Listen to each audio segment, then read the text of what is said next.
Okay. Here we go. And now, Amanda, would you like to introduce our next session?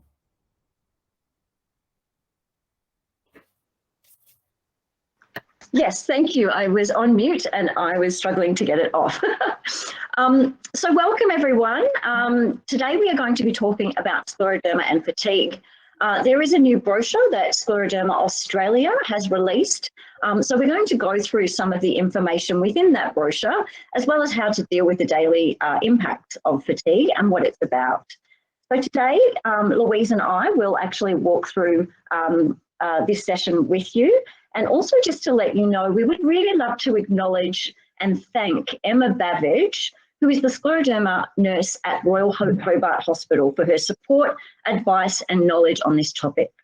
So her information provided most of the content for the actual brochure itself. And just to let you know a little bit about Emma and being a scleroderma nurse. So Scleroderma Victoria actually supports the salary of nurses at St Vincent's Hospital in Melbourne and Monash Hospital in Victoria as well. So we provide a yearly amount of $15,000 to each hospital, which supports not only the care they provide to people with scleroderma, but they assist with the Australian Scleroderma Interest Group. So the Australian Scleroderma Interest Group, which you may not know much about, are pretty much Australian professionals in the medical industry that coordinate our research. They are internationally renowned and they have a database which consists of interviews, surveys and documented test results which contribute to the international research that they actually do. So if you're actually associated with one of the Australian Scleroderma Interest Group Centres of Excellence for Scleroderma, we do encourage you to actually, participate into this database collection as well. So Scleroderma Australia also looking at supporting more nurses across Australia. So that's something that's very exciting as well. Louise? Yes, that's brilliant. Well, we love our nurses, and I know plenty of you have contact with the nurses all around Australia who look after us on a daily basis. And I'm super proud to be part of that research group because, as Amanda said, it's internationally renowned and they get to present at conferences all around the world. And the research is mainly on how scleroderma affects us on a day-to-day in our day-to-day lives, as far as work and going out and socializing and all of that. So it's a real lifestyle research. So Amanda's going to kick us off on what is fatigue. Thank you, Louise. Yeah. So fatigue is a common challenge for people living with a chronic condition, including scleroderma. So what is fatigue? So people describe fatigue as feeling tired, mentally exhausted, or physically overwhelmed day after day, no matter how much sleep they've had or what they've been doing, even if it's just everyday tasks. So do people experience fatigue all the time? Well, people who experience fatigue don't necessarily have it all the time. So symptoms of fatigue can come and go in cycles over the course of days or weeks, and some people may describe of having good days and bad days. Unfortunately, what often happens is someone will have a good day and use it as an opportunity to do lots of things that they've been wanting to do for a while and then doing too much, leading to more pain and fatigue the next day or a bad day. So we'll move to the next slide, Louise. Great. Okay, so these are the sorts of things that fatigue includes. So chronic tiredness or sleepiness, which means really regardless of any amount of sleep that you've had that you're still tired. It can include also headaches, dizziness, sore or aching muscles, muscle weakness, slow reflexes and responses, impaired decision-making and judgment. So thinking about, you're not that brain fog that we all kind of talk about. Also thinking about, moodiness, such as irritability, impaired hand-to-eye coordination, appetite loss, reduced immune system function, blurry vision, short-term memory problems, poor circulation, hallucinations, reduced ability to pay attention to the situation at hand, as well as low motivation. So these are some of the sorts of things that fatigue can actually include. We'll move to the next slide. Great. Although fatigue is sometimes described as tiredness, it is very different to just feeling tired or sleepy. Everyone feels tired at some point, but this is usually resolved with a nap or a few good nights' sleep. Someone who is sleepy may also feel temporarily refreshed after exercise. So what fatigue really is a daily lack of energy, unusual or excessive whole of body tiredness, not relieved by sleep. So we consider fatigue as a symptom, not a condition. So these are the sorts of types of fatigue, the needing sleep, which can be due to medication side effects, sleep deprivation from pain, or poor sleep quality. So there's also reduced energy. So as a result of the effects of scleroderma, there might be malnutrition or emotional impact with living with scleroderma and those daily stresses that we have.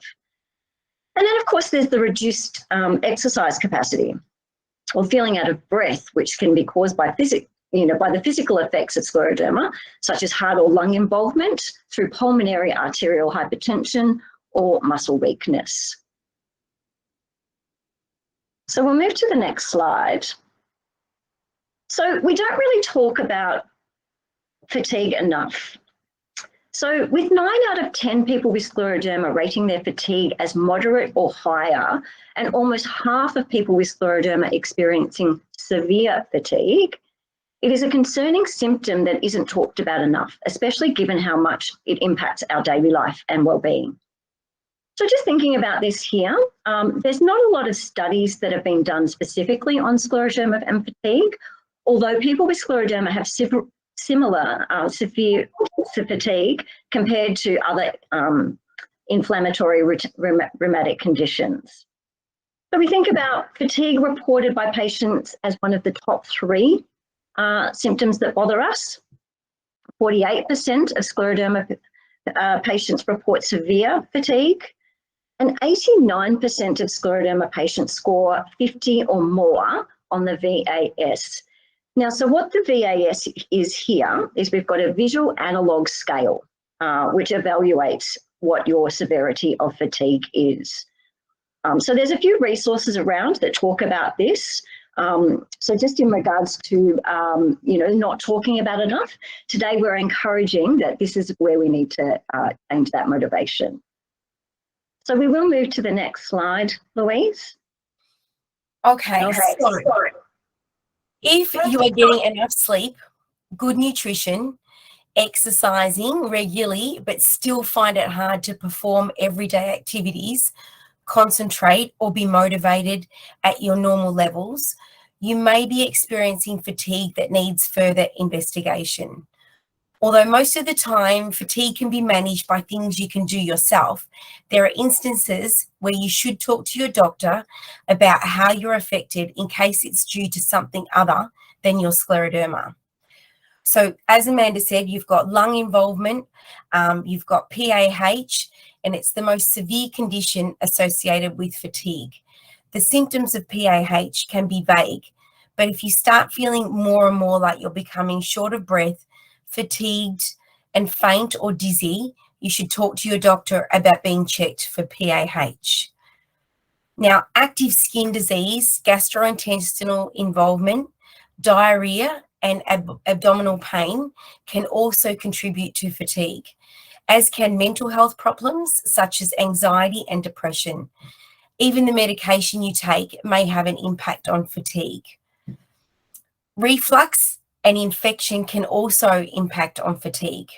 So this is why it's so important that you stay in close contact with your healthcare team and let them know if you've been feeling unusually tired for a long period. And in some instances, they may recommend specific treatments that can help. So your doctor and nurse may need to assess you for something else. So if you're part of the Australian Scleroderma Interest Group clinics, you should have access to a nurse. So make an appointment with them to discuss your fatigue. And through this, you can do a fatigue screen. So in the fatigue screen, they will test for your thyroid, so your TSH levels, your iron studies, your FBC, which is a full blood count, your B12 levels, your vitamin D, your UEC, which is your urea, electrolytes, and creatine, your liver function, your ESR, and your CRP. They'll also do a sleep assessment. They'll have a depression questionnaire, and they'll also look at your medication. So your ESR is a type of blood test that measures how quickly the red blood cells settle in the bottom of a test tube that contains the blood sample. And the CRP, so the creative protein test that they do, which increases any time that there's any inflammation in your body. So these are great tests to have markers to see how well your body's functioning at any one time. You also can discuss with your medical team if depression, anything about depression, because people with depression are more likely to experience fatigue, and chronic fatigue can increase the risk of depression. So it's this bi-directional relationship that creates a cycle that can be really hard to break. And then one of the most commonly reported side effects of some medications is drowsiness. So many people report tiredness or fatigue as a side effect from their medications. However, there are things you can do to minimize the feeling of daytime sleepiness. It may be as simple as adjusting the dose, avoiding alcohol, or taking the drug at a different time of the day. So again, please discuss all of this with your medical team and to see if you can find a solution. So managing your fatigue, and here's some positive steps that you can take to include. So breaking this cycle to give yourself more energy throughout the day and being able to better manage your daily activities is important. And it will also allow you to take control of your fatigue and minimize the negative impacts. So practicing healthy sleep habits, and then also pacing your day and taking breaks, and exercising and ensuring healthy nutrition, and then also managing the stress in your life. I know they all sound easy, but they're really great things to focus on managing your fatigue. So Amanda's going to have a chat with us about some healthy sleep habits. Thanks, Louise. Yeah, so some of you have probably, seen or heard of some of these before. So we call this good sleep hygiene, and it includes the things you can do to help yourself get a better and more consistent sleep. Although you can't make yourself go to sleep, you can increase your chances of getting a good night's rest if you actually follow some of these hints and tips. So we've kind of highlighted the main key points here. So light, so try and be out near a window, or making sure that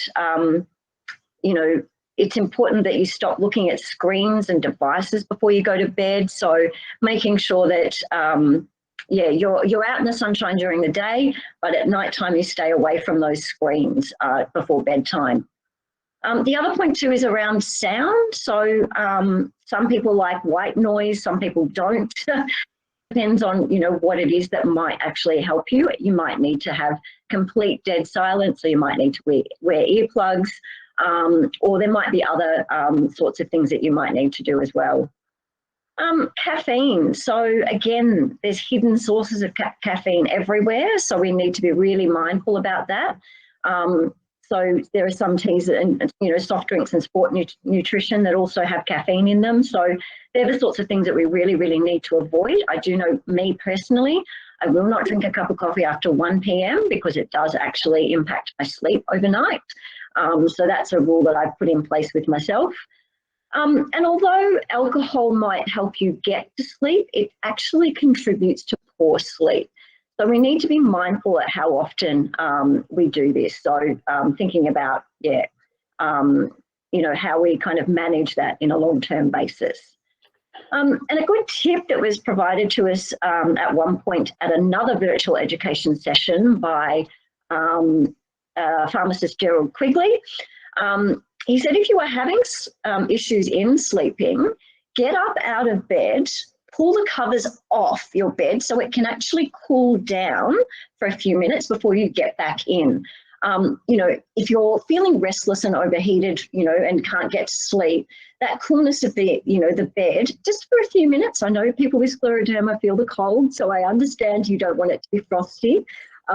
But that impact of pulling the covers off, and I've actually tried it myself, and it actually does work.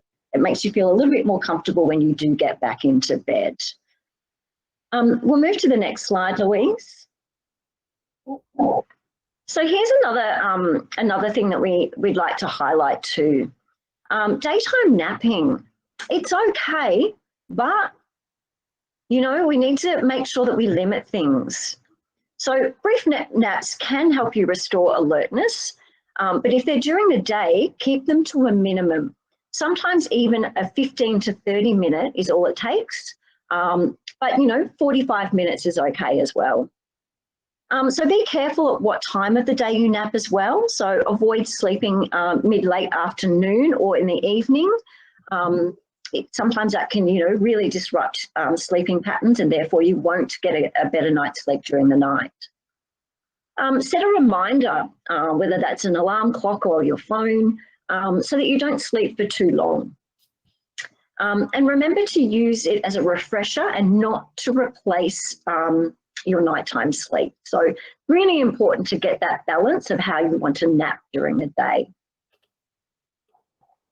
We'll move to the next slide, Louise.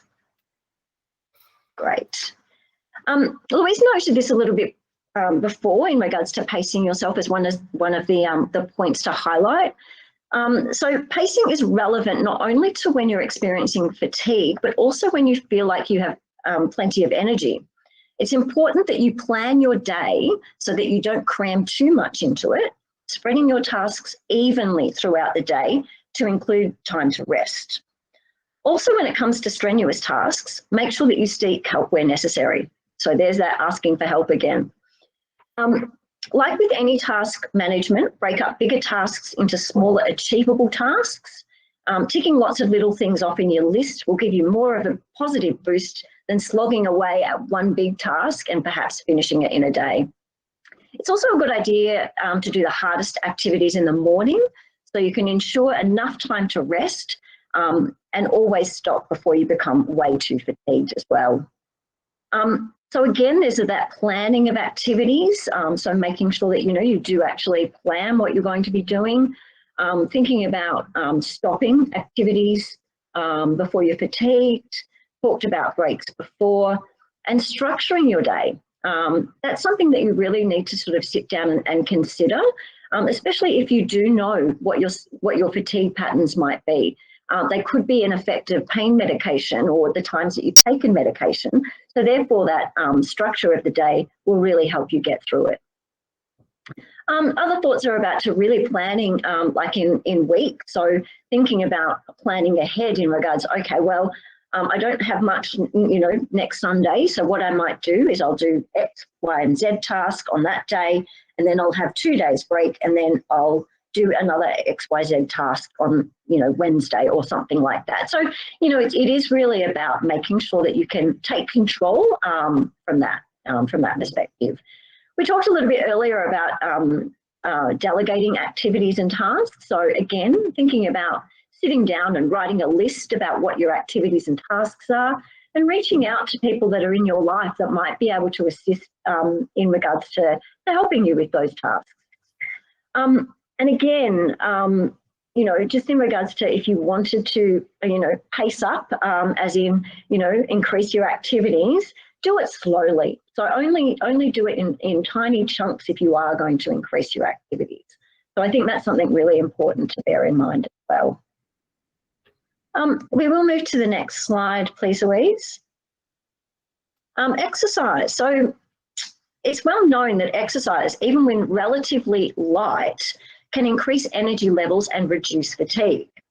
There are many benefits to exercise for people with scleroderma, such as increased cardiovascular fitness, overall well-being, strength and flexibility, and even improved sleep.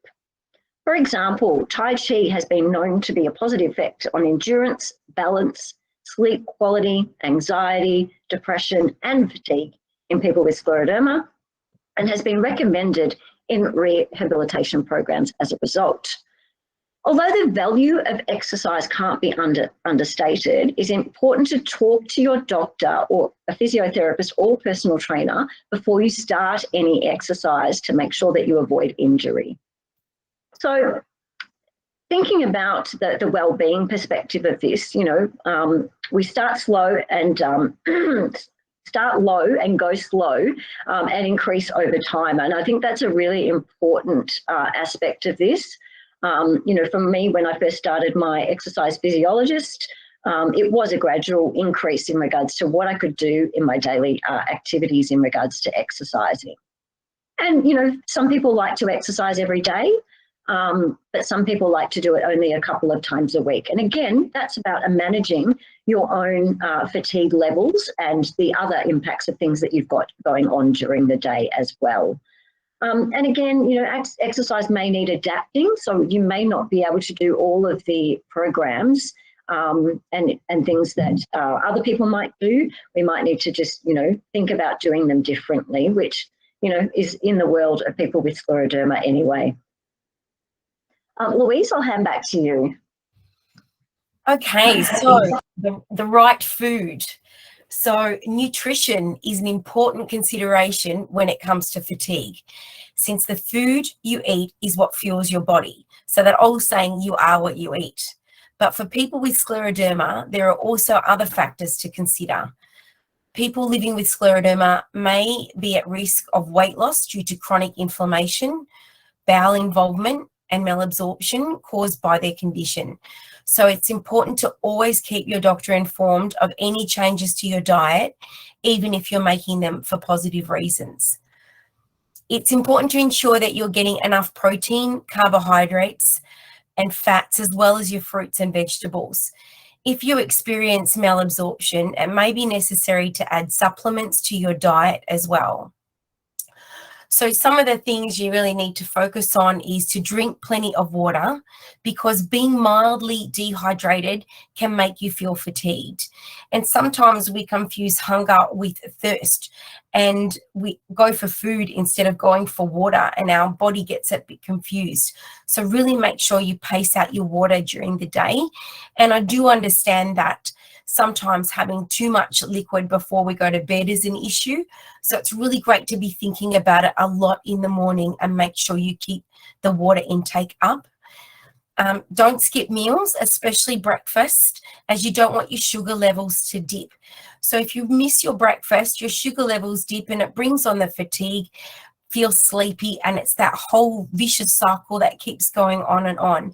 So even if it's just something small to bring up your sugar levels, I know that Amanda and I, we're massive juice people. So I don't eat anything solid for breakfast, but I'm mad on my juice and have that in the morning. So eating healthily, increase your fruit, vegetable, whole grain, and your dairy and your lean meat consumption. Reducing high fat, high sugar, high salt food over processed food. Try and keep it as basic and as natural as possible.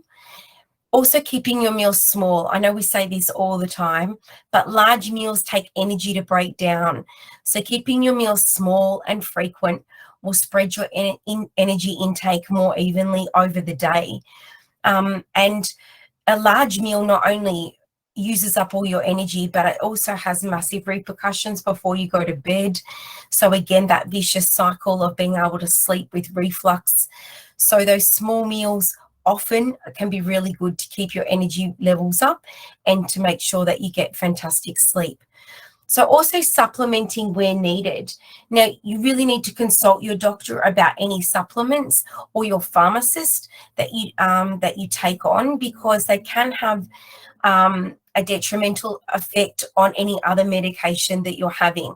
So it might seem like a harmless, take some vitamin C or something like that, but it really can have an effect on any medication that you're having.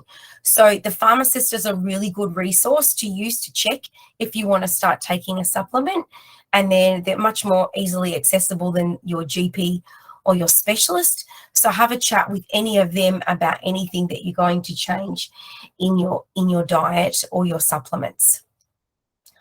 Okay, so staying stress-free. So stress can be a major influencing factor leading to fatigue. It uses up a lot of energy and can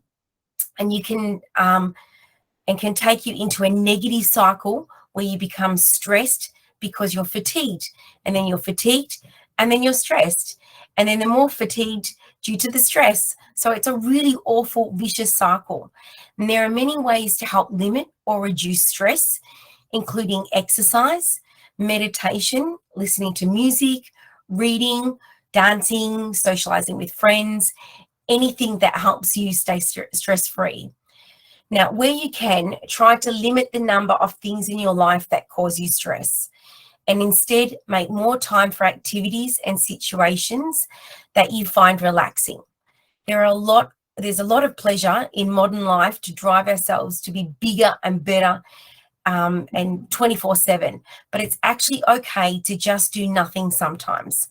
Don't worry about it, just sit back, relax, and hang out. Now, if any of you are friends with me on Facebook, I'm a massive book reader, and reading is my de-stress space.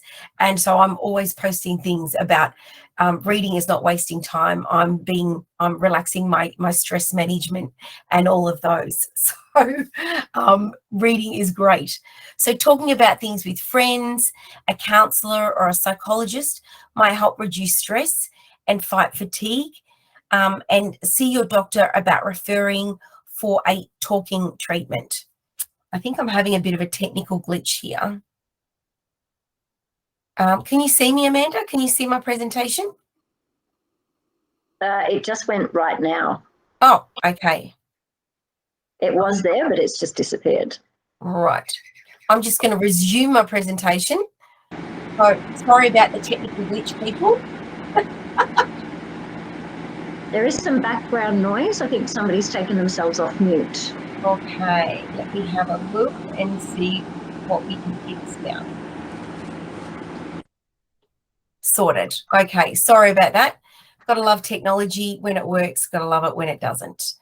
Okay, so there we've got all the points there. So trying to identify if you're stressed and seek help. And it may be the reason that you aren't sleeping. Meditation and mindfulness, psychologists can be a wonderful tool, and your GP management plan can help with access to services to de-stress. So make sure, I know we've talked a lot about the GP management plan. So if you need further information about that, make sure you reach out to us and we can talk to you further about that. Okay, so again, getting support with fatigue. Your doctor is generally the best person to get support. So here, there's a few resources here that I've got on there. So the Sleep Health Foundation, the Sleep Health Foundation in Australia is Australia's leading advocate for healthy sleep. They offer resources for fact sheets and help with getting better sleep and fighting fatigue. So you'll see that website there, but we'll also share that in the email. So Headspace is a mobile app on Android and Apple that provides guided meditation and mindfulness techniques, which can help manage anxiety and stress. Again, there's that website there. And the Smiling Mind app is also similar to the Headspace, and it has free resources that can be downloaded on any smartphone. And it has wonderful meditations and relaxation exercises. And it's actually the app that they use in a lot of the primary schools for the kids, which is amazing. They do meditation each morning before they start their class. Wish they had have done that when I was at school. But the best resource is your friends and family and your support groups. So never underestimate the support that can be provided by those closest to you, whether it's physical or emotional. Healthy relationships go a long way to improving happiness and energy levels. And I know earlier we were talking about support groups, but don't underestimate being surrounded by a group of people that completely get what you're going through, and you can actually have that support from people in that group, as well as all of us on all our national committees in Australia and the States. So that is the end of our presentation today. So now we're going to move on to our group discussion. So I'm just going to stop recording right now, and then we can move on